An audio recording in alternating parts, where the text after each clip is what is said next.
Venez, retournons à l'Éternel, car lui a déchiré, et il nous guérira.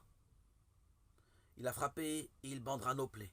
Dans 2 jours, il nous fera vivre. Au troisième jour, il nous mettra debout, et nous vivrons devant sa face. Et nous connaîtrons, et nous nous attacherons à connaître l'Éternel.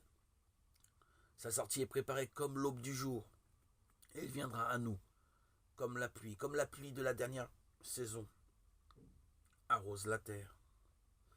Osée 6, 1, 3.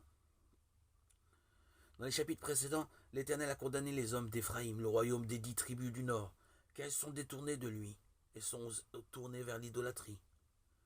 Juda mérite également cette condamnation. L'Éternel compare le fait qu'ils se sont détournés de lui à la plus basse immoralité.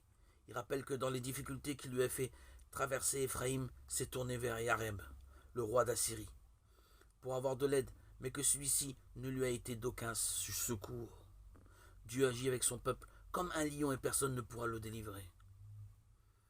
Mais dans le passage ci-dessus, nous voyons que Dieu s'attend à ce que son peuple retourne vers lui. Et les fils d'Israël connaissent son cœur et sont prêts à revenir à lui. Un petit enfant qui reçoit la fessée de sa maman s'attache souvent d'autant plus à elle lorsqu'il pleure.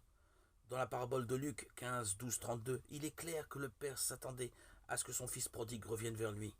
Dans son amour, il avait tout préparé en vue de ce retour. Le plus beau vêtement, l'anneau, les sandales, le veau gras, tout était prêt.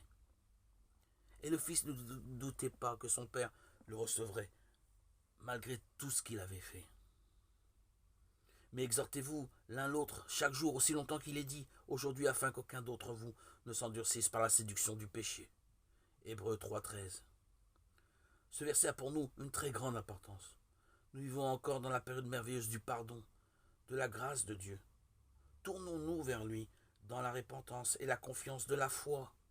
Il nous guérira et nous mettra debout, et nous vivrons devant sa face.